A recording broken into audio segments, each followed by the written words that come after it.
Bonjour fidèles auditrices, auditeurs de Radio Dénin, bienvenue dans votre émission Santé Assure. Aujourd'hui, nous allons parler de la Semaine nationale de la santé dans cette émission et nous avons à nos côtés le docteur Gilbert Agbetoglo, médecin en santé publique. Docteur, bonjour. Bonjour. Merci d'être avec nous. Un plaisir pour moi aussi d'être là ici ce matin. D'accord. Et vous, chers auditrices, auditeurs, appelez-moi Eugénie Gadidi-Sotosu. Je serai avec le médecin durant 40 minutes et nous allons parler donc de cette semaine qui aura lieu en novembre prochain.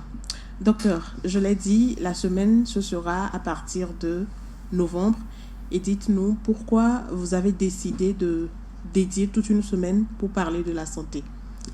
Merci Eugénie pour la question. Il faut dire que si on avait l'opportunité, on pourrait dédier toute une année, sinon 10 années pour la santé. Puisque la santé est vitale. La santé est vitale, c'est la première nécessité. Oui. Sans la santé, on ne sera pas ici en train de faire cette émission. Oui. Sans la santé, nos fidèles auditeurs ne seront pas là, scotchés à nos ondes. Et je dois dire que la santé, c'est le cordon ombilical de toute chose. Effectivement. Juste une plaie au niveau des orteils ou au niveau des doigts et puis tout le corps est paralysé. Tout le corps est paralysé. Et les personnes âgées ont l'habitude de remercier Dieu. Ils nous disent à nous jeunes, quand on se plaint de gauche à droite, les activités, ça ne marche pas, ceci ou cela, je veux ceci ou cela, mais je n'arrive pas encore à l'obtenir. Les vieilles personnes les plus sages nous disent, tu as déjà la santé, c'est le plus important. C'est tout comme pour les vœux de bonne année, généralement, ce qu'on souhaite, c'est santé de fer. Au prime abord, la santé de fer, la santé inoxydable, parce qu'avec la santé, on peut progresser. Avec la santé, on peut réaliser de grandes choses. Et ça sert à quoi d'avoir des bonnes choses, mais de ne pas avoir la santé? Aujourd'hui, voilà. S'il faut choisir entre la santé et les biens matériels, je pense que... La santé. Mais les deux constituent la santé. Il faut quand même avoir de quoi se nourrir, de quoi se vêtir, oui, parce que la santé, c'est un état de complet bien-être qui ne consiste pas seulement à un ensemble d'infirmités. La santé, tout y est compris, mais c'est l'essentiel. Mm-hmm. La santé, c'est vraiment, réellement le besoin le plus essentiel de l'homme. Et ça va au-delà de la santé physique, comme vous l'avez dit, parce que parfois aussi, on nous souhaite une bonne santé financière. Ça va de la santé sociale. Ouais. Et cette santé sociale-là, si je ne suis pas en bonne santé financière, ma relation avec mon voisin ne sera pas... Vous savez, nous les hommes, quand on n'a pas de l'argent, on se réveille un matin et on n'a pas assez dans nos poches. C'est vraiment difficile de communiquer avec ta femme qui est à côté, de communiquer avec les gens. On s'énerve à tout bout de champ et puis voilà, la relation avec autrui est détériorée. Donc, tout ça font partie de cette santé. Et c'est de tout ça que vous allez parler à la Semaine nationale de la santé. Et justement, le thème de la Semaine de la santé a été bien choisi. C'est la santé communautaire. La santé communautaire. Justement, la santé communautaire. Vous allez me poser la question, Eugénie. Je sais que vous aimez poser beaucoup trop de questions. C'est mon job. Je vois le regard et je sais que la question va s'en suivre. Donc, je vais en même temps mettre la charrue devant le bœuf. C'est quoi la santé communautaire? Il faut dire que c'est un volet de la santé publique, mais qui met l'accent sur les communautés. Et donc, un volet de la santé publique qui a pour point focal, si vous me permettez de le dire, la communauté. Donc, la santé communautaire donne des moyens à la communauté pour améliorer son état de santé. En clair, nous, les médecins, on peut soigner le malade, on peut mettre un médicament. On dit, ok, on est en période pluvieuse, d'accord? Le patient fait un paludisme et on lui met un traitement. On lui dit, de retour, essaie d'assainir ta maison, essaie de dormir sous moustiquaire. Mais le patient, il rentre à la maison, mais il ne le fait pas. Qu'est-ce qui va se passer? 3 mois ou 2 mois après ou 1 mois après, il revient encore avec le même scénario et le cycle vicieux va toujours continuer. Et donc, à un moment donné, il faudra qu'on donne les moyens à la population elle-même de pouvoir améliorer son état de santé. Et c'est ce qu'on appelle la santé communautaire. Donc, c'est faire de la promotion de la santé, c'est éveiller l'esprit de la population, donner les moyens quand même à la population de pouvoir prendre en charge, prendre en main son état de santé. Donc, si vous parlez d'éveiller, cela veut dire qu'il y aura beaucoup de sensibilisation au cours de cette semaine. Il y aura beaucoup de sensibilisation dans cette semaine et le volet sensibilisation, c'est un volet super clé. Je dirais que la semaine de la santé sera ouverte pour toute la population. Vous en premier lieu, vous les hommes de médias, parce que si on veut vraiment toucher la population, on passe par vous. Vous êtes un nœud, vous êtes un point central s'il faut passer l'information et vous savez très bien le faire. Vous savez le faire des fois à tort et à travers, excusez-moi le terme. Vous savez le faire des fois d'une manière assez dirigée pour un but précis, mais cette fois-ci, ça sera dans le but communautaire, dans un but le plus ultime. De toutes les façons, toute information a un but. Toute information a un but, comme on le dit. Oui. Donc, cette semaine de la santé, vraiment, il y aura réellement de la sensibilisation et on parle de l'information médicale. Et l'information médicale, vous n'allez pas l'avoir auprès d'un non-professionnel de la santé. Oui, un non-professionnel de la santé peut avoir son mot à dire, peut avoir une idée, mais je pense que le professionnel de la santé est plus à même, est plus habilité à donner une information réelle, à donner l'information médicale. Et puisqu'il a suivi une formation pour cela. Puisqu'il a suivi Et une même quand formation on pour parle cela. de personnel de la santé, il y en a plusieurs, toute une variété. On n'aura pas mal aux yeux, par exemple, pour aller chez quelqu'un qui ne voit que les problèmes liés à la gynécologie. Génie, vous avez parfaitement raison. Aujourd'hui, il y a un constat, quand on va à l'hôpital, la première personne qu'on voit en blouse, on dit que c'est le médecin ou c'est le docteur. Docteur. Surtout pour les enfants. Surtout docteur. pour les enfants. Et on confond un peu les thèmes. Oui. On confond un peu les termes. Ce sera l'occasion d'en parler. Ce sera l'occasion d'en parler parce que justement, tous les corps de métier seront représentés. L'Ordre national des médecins du Togo, qui regroupe tous les médecins. Quand on dit médecins, il y a les médecins généralistes, il y a les médecins de santé publique que je suis, il y a les chirurgiens, il y a les ophtalmologues, il y a les dermatologues, il y a les pédiatres, il y a les cardiologues, il y a quoi encore? Il y a les hépato-gastro-entérologues qui s'occupent du foie. Tous ceux-là seront là à la semaine de la santé. Pour une petite précision, quand on dit médecin, généralement docteur, docteur c'est un titre, médecin c'est la profession. Et pour être médecin, il faut un bac plus 5. D'accord, un bac plus 5, ça fait un master, alors que Ok. le doctorat dans le cycle, dans le système LMD, un doctorat c'est minimum 7 ou 8 ans. Du coup, justement, le médecin, c'est le docteur, donc quelqu'un qui a fait ses 8 années d'études, mais en médecine. Donc, il est docteur en médecine. Et il sort généraliste. Maintenant, après, en fonction de sa spécialité, il fait 4 ou 5 ans de plus pour devenir un spécialiste, pour devenir un pédiatre, par exemple. Pour devenir un chirurgien, il faut avoir le bac plus 8, plus 5 ans. Pour devenir un ophtalmo, plus 4 ans. Voilà, ça varie. Donc là, il devient un spécialiste. Et je dois dire que la semaine de la santé sera un carrefour où tous ces spécialistes-là seront présents, mais ce n'est pas tout. Les infirmiers seront présents, l'association des infirmiers sera bien représentée. Les assistants médicaux seront représentés. On va donner les précisions à chaque fois qu'on évoque un corps de la médecine. D'accord. En général. D'accord. Les infirmiers, ils font quoi? D'accord. Et comment devient-on infirmier? D'accord. Je dois dire que le médecin, l'infirmier ou l'assistant médical ou l'aide-soignant, il travaille de commun accord, il travaille en harmonie pour le bien-être du patient. D'accord? Pour la santé du patient. C'est toute une équipe constituée de professionnels. Et on a le médecin qui il examine le patient. Il pense à une maladie donnée, d'accord? Et il demande des analyses et il envoie au labo. Et là, le technicien supérieur de labo, le technicien supérieur, il va se faire le plaisir de techniquer. Donc, eux aussi seront représentés. Les laboratins. Les laboratins, comme vous aimez le dire. Oui. Voilà. Ou les biologistes médicaux. Aujourd'hui, on a des médecins qui sont biologistes, qui peuvent aussi jouer ce rôle. Et Le médecin, dès qu'il reçoit les résultats, ou il n'attend peut-être pas de recevoir les résultats, mais il met déjà un traitement. Et ce traitement qu'il met, c'est l'infirmier qui va l'aider à appliquer ce traitement.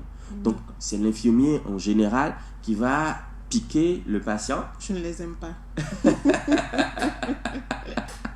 Non, vous n'aimez pas ce qu'ils font, mais vous les aimez. Bon, si vous voulez le dire comme ça, sinon je ne les aime pas. Vous savez, parce qu'en général, les professionnels de la santé, on a les chouchous des nanas. Voilà. Du coup, vous n'aimez pas ce qu'ils font, peut-être, mais oui. vous aimez leur personnalité. Oui. Et ce qu'ils font vraiment a une importance capitale. Oui. Parce que je suis sûr que le long de votre carrière, vous avez quand même eu à fréquenter une structure hospitalière.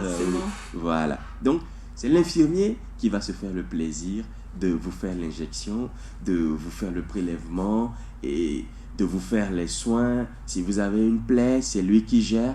Voilà un peu ce qu'il fait. Et les infirmiers portent une blouse blanche aussi? Les infirmiers aussi portent une blouse blanche. Okay. Les infirmiers vont porter une blouse blanche. Et en général, vous allez, on les appelle monsieur. Et le médecin, il a un doctorat. Et on ajoute docteur tel. Okay. Et vous allez voir dans certaines structures hospitalières, en tout cas, c'est ce qui est l'idéal. Vous allez voir le médecin, il a un badge. Et on écrit docteur, on écrit son nom. Et l'infirmier aussi, il a un badge, on écrit monsieur tel. Je réfléchis et je ne me rappelle pas avoir trouvé un médecin avec un badge. Je dirais que c'est l'idéal. Rare. Je dirais que c'est l'idéal. Okay. C'est ce qui doit être fait. Et ça permet aussi au patient de connaître son médecin soignant. Mm-hmm. De connaître l'identité de son médecin soignant. Parce que c'est important de le savoir. C'est important. Oui. Voilà. Donc, nous avons parlé des médecins, des infirmiers. Voilà. Donc, nous avons aussi... les infirmiers font un bac plus combien? Bac plus 3. D'accord. Bac plus 3. Et après, ils peuvent aussi continuer. Ils peuvent continuer avec un master. Donc, pour que ce soit un bac plus 5, ils peuvent se spécialiser. Voilà. Donc, c'est aussi possible. Et à côté aussi, on a les assistants médicaux. Oui. Vous les connaissez, donc ces assistants. Ils sont plus dans les communautés. Ils sont plus à l'intérieur parce que la remarque, elle est là. Le médecin, on les compte au bout du doigt, surtout à l'intérieur du pays. Les médecins n'aiment pas se déplacer, les médecins ne veulent pas aller à l'intérieur du pays, mais je pense que les choses sont en train d'évoluer. Les choses sont en train d'évoluer aujourd'hui. Mais c'est l'assistant médical, il a pour vocation de suppléer au médecin, à ce manque-là, de jouer le rôle d'un médecin. Il n'est pas un médecin, mais il joue le rôle d'un médecin quand le médecin n'est pas là, dans les localités où il n'y a pas de médecin. Et là, c'est un bac plus combien? Là, c'est un bac plus 5. Bac plus 5. Voilà. Donc, ils seront représentés. L'ordre des chirurgiens dentistes aussi sera représenté. Et chirurgien dentiste, et vous savez automatiquement ce que le chirurgien dentiste font. Ça, c'est les dents, le sourire. C'est l'élément important, c'est la pièce maîtresse d'un sourire élégant. Quelqu'un qui n'a pas ses dents en bonne santé. Et quand je veux dire bonne santé, je fais allusion à la couleur, je fais allusion à la morphologie. Oui. Il n'a pas un sourire qui va jusqu'aux oreilles, comme on a l'habitude de le dire. Et je pense aussi qu'on n'a pas cette culture d'aller voir régulièrement les dentistes. On n'a pas cette culture d'aller voir régulièrement le dentiste. On se dit que quand nos dents commencent par changer de couleur, c'est naturel, c'est l'évolution normale. C'est l'âge. Voilà. Ou quand la grand-maman n'a plus de dents, on se dit que bon, ça va. Généralement, qui parle de vieillesse parle de la perte des dents. Mais on se dit que c'est normal. Oui. Mais non, qu'est-ce qui est normal? Ah oui, donc ce n'est pas normal. La mémé doit avoir son dentiste. Ok. La mémé doit avoir son dentiste. D'accord. Donc, il y a l'ordre des dentistes qui sera représenté. Il y a l'ordre national des pharmaciens du Togo qui sera aussi représenté. Mm-hmm. Là, ça fait allusion aux médicaments. Et vous savez l'actualité. Oui.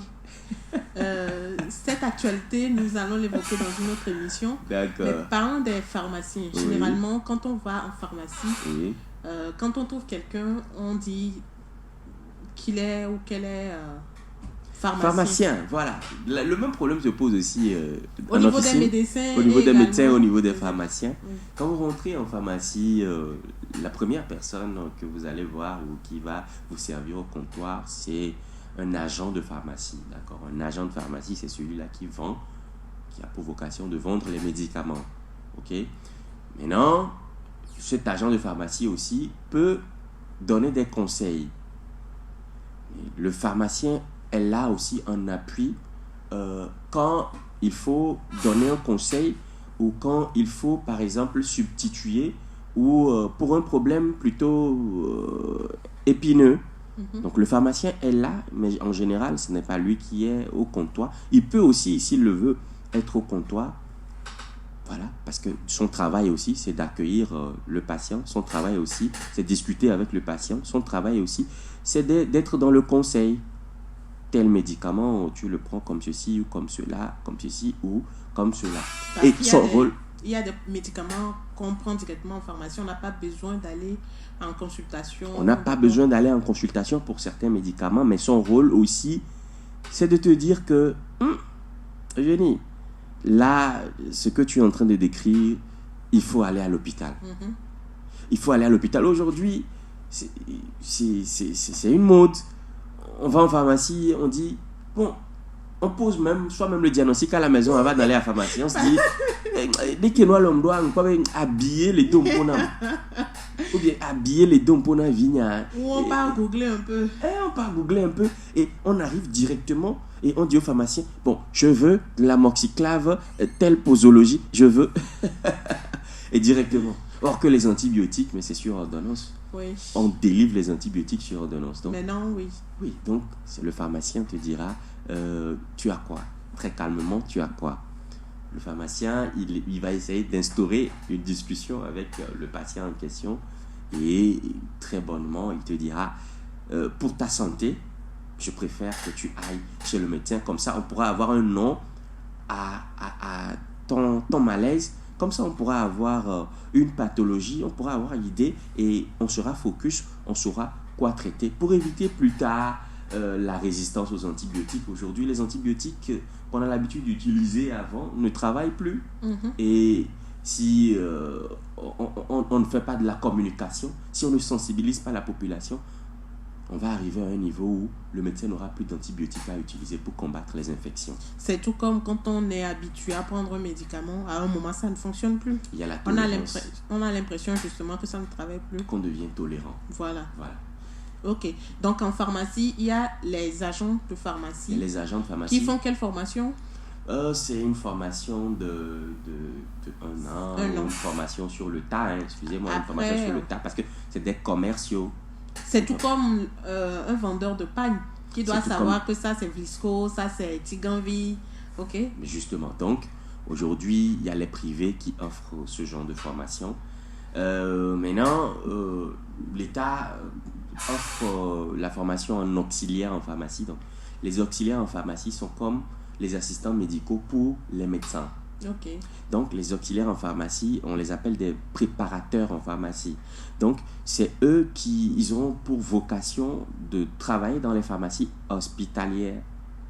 Un peu comme les assistants médicaux qui suppléent aux médecins dans les structures hospitalières à l'intérieur du pays où, voilà, l'engouement n'est pas au rendez-vous. Aujourd'hui, dans nos pharmacies hospitalières, on voit que les pharmaciens manquent cruellement dans nos pharmacies hospitalières. C'est-à-dire que quand je prends le CHU Sylvanus Olympio ou quand je prends le CHR Socodé, par exemple, au sein du CHR Socodé, il y a une pharmacie. Et dans la pharmacie, on doit avoir un pharmacien pour gérer cette pharmacie. Je dois être dans la prévision, le pharmacien doit être dans la prévision. On sait qu'on est en période d'épidémie. Là, on est en période il y aura la morsure de serpent, il y aura le paludisme. Donc, il faut que je sois aussi dans la prévention parce que c'est ce qu'il a appris à l'école. Et donc, à défaut de ce pharmacien-là, de ce docteur en pharmacie, on peut avoir un auxiliaire en pharmacie qui aussi a fait 3 ans d'études. Après le bac. Après le bac. Donc, à défaut, on peut aussi l'avoir. Donc, on a l'agent de pharmacie, on a l'auxiliaire en pharmacie, on a le pharmacien. Ok. Voilà. D'accord. Quand on quitte la pharmacie, on va où? On a parlé des médecins, Voilà. des infirmiers. Voilà. On n'a pas parlé des aides-soignants. On n'a pas parlé des aides-soignants, ils seront aussi représentés. Okay. Les sages-femmes aussi seront représentées, la SAFETO. La SAFETO, donc les sages-femmes seront représentées et ils seront là pour faire le dépistage des lésions précancéreuses. Okay. Très très important, ils vont dépister les lésions précancéreuses. Quelques lésions qui peuvent annoncer quelques signes annonciateurs des cancers. Voilà, donc ils vont faire le dépistage là, ils seront là. Il y a les kinésithérapeutes aussi qui seront là, oui. Qui sont peu connus. Qui sont peu connus. Nous avons fait dernièrement une émission avec eux. Une émission avec eux, très bien. Donc il y a l'Antarte qui sera là, ça c'est les anesthésistes réanimateurs qui seront là. Il y a l'association des biologistes médicaux qui sera là. Les biologistes médicaux, c'est eux qui vont techniquer nos échantillons, le sang. Quand on fait par exemple de la diarrhée et le médecin nous demande d'emprisonner les fesses dans un petit gobelet et de venir le matin avec, c'est eux qui vont essayer de manipuler et de trouver le problème. Quelle est l'infection, quel est l'agent infectieux en question. Voilà. Donc ça veut dire que tous les corps seront là. Tous les corps de métier seront représentés jusqu'aux étudiants. Donc il y aura l'AMPO, l'association des étudiants en médecine et pharmacie. Médecine, pharmacie et odontostomato du Togo, ils seront là. AEFAT, l'association des étudiants en pharmacie du Togo, ils seront aussi représentés. Ok. Donc, tout l'ensemble. Ce qui veut dire que quand on sera là, à la semaine nationale de la santé, on pourra trouver tous les spécialistes et surtout pour les jeunes qui ont envie de faire carrière dans une spécialité de la médecine, ils pourront poser des questions et voir des aînés faire. Super. Déjà au programme, le 8 novembre 2023, là, dans l'après-midi, à partir de 14h, il y aura une conférence ouverte au grand public, les élèves, les apprenants, sur les métiers de la santé. Vu qu'il y a chaque corps de métier qui sera représenté. Après la conférence, on dira aux apprenants, si tu veux faire un domaine de la santé, voilà la filière qu'il faut faire. Et voilà les notes qu'il faut avoir dans certaines matières. Et voilà les débouchés. Si tu sors médecin, voilà les débouchés. Si tu veux devenir infirmier, voilà les débouchés. C'est-à-dire tu peux travailler où, tu peux travailler comme qui. Voilà. Et après ça, il y aura des ateliers pratiques parce que chaque corps de métier aura un stand. Donc, l'élève pourra aller vers un stand, le stand du métier qui l'intéresse. Il pourra aller avoir une séance pratico-pratique avec le professionnel en question, échanger avec ce dernier, prendre son contact et après continuer les discussions en aparté.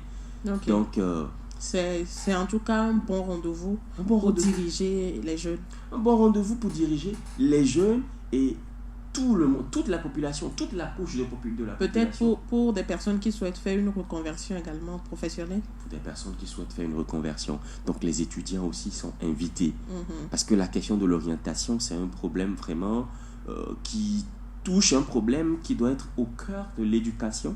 Et je pense que le système éducatif togolais met l'accent sur la question de l'orientation parce qu'aujourd'hui, ils sont nombreux à l'université de Lomé.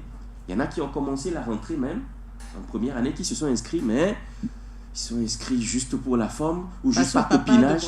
Parce que papa a demandé ou parce que mon ami s'est inscrit en FASEG. Ah oui. Donc, je veux aussi m'inscrire en FASEG.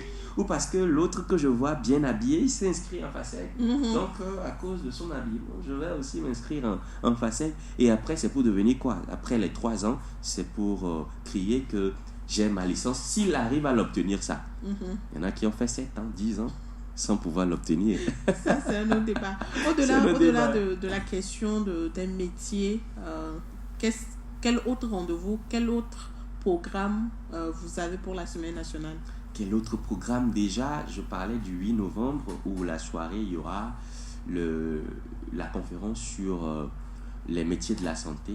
Plus tôt dans la matinée, on invite les aidemans, on invite les chauffeurs, tous les usagers de la route, les agents routiers, les policiers, vous y compris, il y aura un atelier sur les accidents de la voie publique. Ah oui, c'est un sujet aussi important. C'est un sujet très important. Et après, on fera un atelier pratique sur les gestes de premier secours. On ne va pas forcément attendre l'ambulance. Qui vient tardivement, surtout. Toi et moi, vous et nous, on peut quand même jouer ce rôle-là. Oui. Jouer ce rôle en attendant que l'ambulance ne vienne. Qu'est-ce que je peux faire? Parce que aujourd'hui, quelqu'un qui fait un accident, la réaction première, c'est de sortir le téléphone et de le filmer. Ou la réaction, c'est de s'alarmer, de commencer par crier. Mais qu'est-ce que tu peux faire en attendant? Qu'est-ce que tu peux faire en attendant? C'est des gestes que tout le monde doit savoir. C'est des gestes que tout le monde doit savoir. Donc, au menu, il y aura ça aussi au programme. Donc, le 8 novembre. Le 8 novembre dans la matinée, toutes les couches, ils sont invités. Et ce sera où? Ce sera à la Maison des Jeunes d'Amanda Romé. D'accord. Ce sera à la Maison des Jeunes. Et je dois dire que le programme même commence déjà un peu plus tôt. Déjà, le vendredi 3 novembre, on aura une caravane. Les professionnels de la santé vont sortir et annoncer un message assez fort. On va annoncer la semaine. Vous avez dit le 8 novembre. Le 8 novembre. Oui, déjà le vendredi. Excuse-moi, le 3. Le 3, d'accord, oui. Ok. Donc les médecins aussi feront partie de la caravane? Je serai là. Ah, soit à moto, bien évidemment avec un casque, ou bien à voiture. Et on va sortir et on va informer la population. Et les médecins qui généralement répondent difficilement aux questions vont sortir pour aller... Non, est-ce que les médecins... population. Pardon, on va pas faire ce débat. Si les médecins répondaient difficilement aux questions, j'allais pas être ici. Ça, c'est différent. donc, il y aura une caravane le 3 novembre. Il y aura une caravane et après, concomitamment, il y aura des dépistages et sensibilisations qui seront faites à la grande mosquée le vendredi, justement. C'est un jour sacré pour nos frères musulmans. Donc, il y aura une sensibilisation et un dépistage sur les maladies non transmissibles, en l'occurrence l'hypertension artérielle et l'obésité. Ah, oui. On va faire un dépistage de masse. Donc, en fait, on n'est plus dans une position où on va rester sur nos positions. Mais on veut maintenant aller vers la population. On veut qu'il y ait un brassage. En fait, l'objectif de la semaine de la santé, c'est d'abord réunir toutes les couches de la santé. Tout à l'heure, je viens de lister tous les différents corps de métier. Et deuxième chose, réunir toute la population, qu'elle soit vulnérable ou non. Et après, emmener la santé vers la population. Fédérer les énergies pour avoir un système de santé assez résilient. Donc, le vendredi, nous allons sortir, nous allons rentrer. Nous allons aller vers la population. Nous allons toucher, nous allons sentir cette chaleur-là de la population. Nous irons dans les marchés. Et nous avons ciblé quelques marchés déjà. Le marché de Kakaveli, le marché d'Agoya-Siyeye. Nous allons aller dans ces marchés-là pour sensibiliser la population. Et ce sera uniquement à Lomé? Ce ne sera pas uniquement à Lomé, mais ce sera dans toutes les régions du Togo. C'est un projet national. Donc, la semaine va se dérouler à Lomé, à Tchéyé, à Kpalimé, à Takpamé, à Sokodé, à Dapaon, à Kara.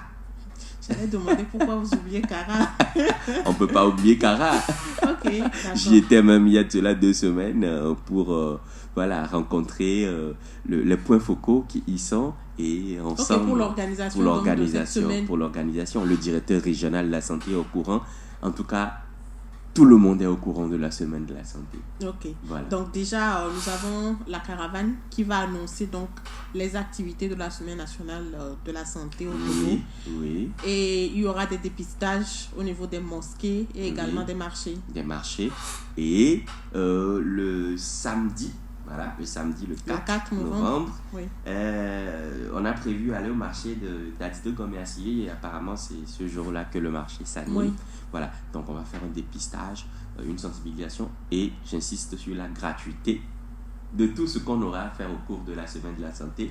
Et ceux-là qui seront dépistés, peut-être hyper tendus, ceux-là qui auront des problèmes, on va leur donner rendez-vous sur le site de la Maison des Jeunes. Là-bas, ils vont réaliser le CG. On va voir leur cœur. Puisque l'hypertension artérielle a une répercussion sur le cœur, sur les yeux. Donc, il y aura un fond d'œil qui sera réalisé. L'ophtalmologue sera là. Le néphrologue, lui qui s'occupe des reins, sera là. Parce que l'hypertension artérielle a des répercussions, des retentissements aussi sur les reins. Et il y aura les spécialistes qui seront quand même au rendez-vous. Et quand nous allons aller vers la population, les cas que nous allons rencontrer ou les patients que nous allons rencontrer qui quand même ont un état de santé voilà, nous allons leur donner rendez-vous à la maison des jeunes pour des examens plus poussés ou pour voilà, des investigations beaucoup plus poussées. Et le dimanche, nous allons aller où, Jenny? On va pique-niquer. Le dimanche 5 novembre, nous allons aller dans les églises. Ok. Nous allons aller dans les églises. Nous avons prévu la cathédrale, nous avons prévu l'église Saint-Jean, nous avons prévu quelle église encore? L'église des Assemblées de Dieu. Ouais. Nous avons prévu des églises au niveau de Amanarome et nous irons pour sensibiliser et dépister.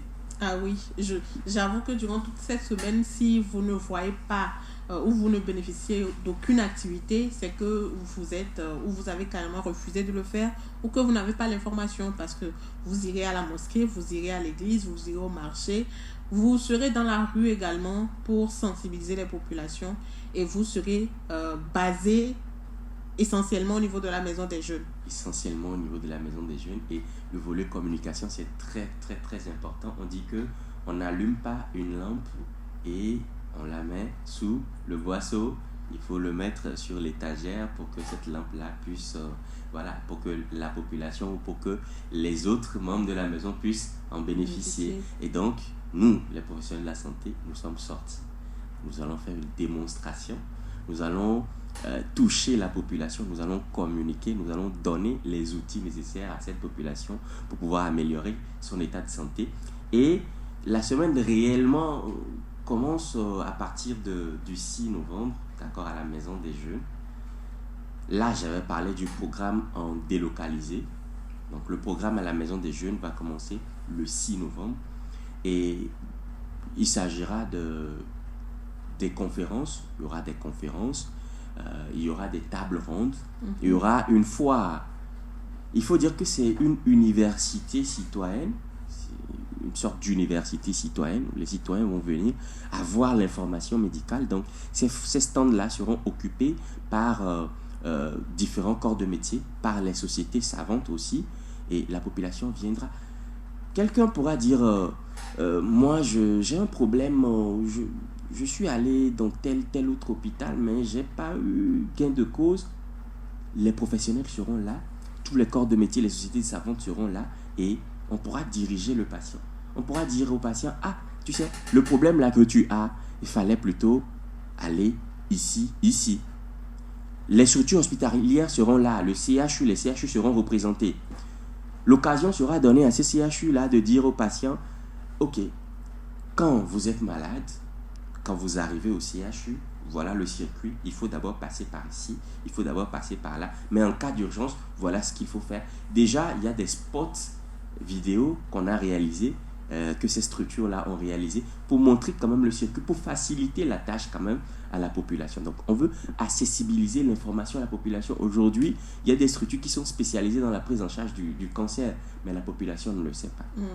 Donc, ces structures-là seront là pour donner l'information, pas de la publicité, je le précise, parce qu'on n'a pas pour vocation de faire de la publicité, mais de donner l'information médicale, donc de faire l'information, de donner l'information. Donc, déjà... Est-ce que dans tout ce programme, il y aura également les assurances? Les assurances seront représentées. Déjà, le 6 novembre, dans l'après-midi, il y aura une table ronde sur la couverture sanitaire universelle. Donc, un projet ambitieux du gouvernement. Un projet ambitieux du gouvernement. Et pour ce faire, si on veut que ce projet arrive à bon port, il faut fédérer les énergies, toutes les énergies, les autorités d'un niveau, nous les professionnels de la santé d'un niveau et la population aussi d'un niveau. Donc, il y aura une table ronde où les premières autorités, ces premières autorités-là seront représentées. Le ministère de la Santé sera représenté, le ministère du Développement là-bas sera représenté, le ministère de l'assurance maladie sera représenté, l'accès universel aux soins sera représenté. Voilà, toutes ces couches-là seront quand même représentées et la population, cette table ronde-là sera ouverte à la population. Il y a beaucoup de questions qui se posent de gauche à droite. Cette histoire ou cette réalité de la couverture sanitaire universelle, je dirais cette réalité parce que ça va commencer en janvier, ça suscite d'énormes questions. La population se pose d'énormes questions. On dit il y aura une couche vulnérable qui sera placée sous telle assurance, il y aura telle couche qui sera placée sous telle assurance. Il y a beaucoup de questions que la population est quand même en train de se poser. Et ce sera le lieu d'avoir des réponses. Donc, plus tôt en matinée du 6 novembre, il y aura une émission sur la santé du cœur. Donc, le cœur sera au rendez-vous le jour-là et on va dépister, on va faire un dépistage de masse, on va faire l'ECG. Donc, avis à tous nos fidèles auditeurs et auditrices en ce moment qui ont des problèmes de cœur, qui sont hyper tendus ou quand ils sont là, ils sentent des palpitations ou ils ont des essoufflements. Avis à eux, c'est l'occasion rêvée, c'est l'occasion en or de venir parce qu'il y aura des spécialistes, il y aura les cardiologues qui seront rompus à la tâche et ce, dans toutes les régions du Togo et gratuitement. Gratuitement, c'est important. Mais l'autre problème aussi, on se dit, quand on vient faire un dépistage et qu'on découvre qu'on a une maladie et qu'on n'a pas les moyens de se soigner, on préfère rester, ne rien savoir. C'est ce qu'on se dit. C'est toujours mieux de connaître son statut, c'est toujours mieux d'avoir idée sur ce que l'on a. Moi, je pense. Vous savez, on connaît des gens qui n'ont pas les moyens financiers, comme ils aiment le dire. Mais quand il s'agit de voyager, quand il s'agit d'aller en France ou aux États-Unis, ils arrivent à réunir des sommes de gauche à droite. Est-ce que j'ai menti, Eugénie? Non, ce n'est pas faux. Voilà. Et donc, par rapport à ton état de santé, la première étape, je souffre de quoi? Deuxième étape, ok, que vais-je maintenant faire? Quelle porte vais-je maintenant frapper? Il faut aussi dire que dans nos sociétés, quand on est malade et qu'on frappe aux portes, elles s'ouvrent difficilement. Mais quand c'est un décès, rapidement, on arrive à réunir les fonds pour faire la funéraille. C'est une triste réalité, il faut le dire aussi. Il faut dire que c'est une triste réalité. On ne pourra pas comprendre, on ne peut pas comprendre toute l'énergie qui est mobilisée derrière les cérémonies. Après le décès, on ne peut pas le comprendre, mais c'est encore l'occasion pour nous d'éveiller la conscience de cette population quand même à se centraliser sur l'être humain pendant qu'il est vivant. Quand il est vivant. Et justement, le 6 novembre 2023, l'après-midi, il y aura une conférence sur la santé communautaire. La santé communautaire. La notion de la santé communautaire réellement. De quoi il s'agit? Donc, une conférence qui sera ouverte au grand public où on va donner les moyens à la population de prendre en main son état de santé. D'accord.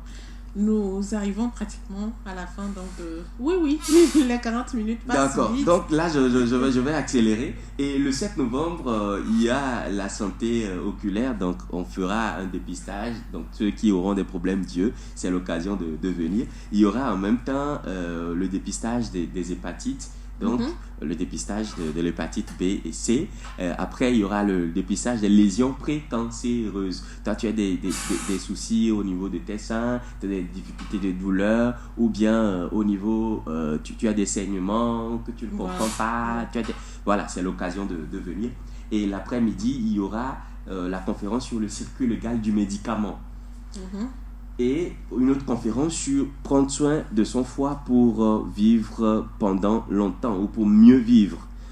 Et le 8 novembre, comme je le disais, l'atelier sur les accidents de la voie publique et puis les gestes de premier secours. L'après-midi, il y aura les métiers de la santé. Et le samedi, le 11 novembre, il faut dire qu'il y aura une activité, la marche pour la santé où les professionnels de la santé, nos autorités, la population, nous allons sortir et nous allons marcher. Nous allons envoyer un signal, vraiment un message vraiment consistant, un message vraiment fort à la population, comme quoi il faut qu'on prenne notre état de santé en main, il faut qu'on mange bien, il faut qu'on bouge, il faut qu'on fasse des activités physiques si on veut être en bonne santé. D'accord. Je pense aussi que toutes ces informations et le programme de la semaine sont disponibles sur vos pages sociales. Le programme est disponible. Sociaux, oui. Le programme est disponible. Nous avons ventilé sur la plateforme de l'Ordre national des médecins du Togo, la semaine de la santé. Si vous tapez aujourd'hui semaine de la santé, voilà, nous avons des pages TikTok, nous avons des pages Facebook.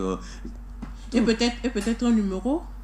un numéro de téléphone, d'accord. Je peux laisser mon numéro de téléphone, 91 03 34 99 91 03 34 99 ou 70 19 52 52 70 19 52 52 ou le 90 77 96 46. Ça fait beaucoup de numéros. Ça fait beaucoup de numéros et je pense que l'information est partie. Et Les voilà. auditeurs auront l'occasion donc de contacter un de ces numéros pour avoir plus d'informations sur la semaine de la santé. Justement. Ou taper juste semaine de la santé sur Facebook, Twitter et avoir le programme.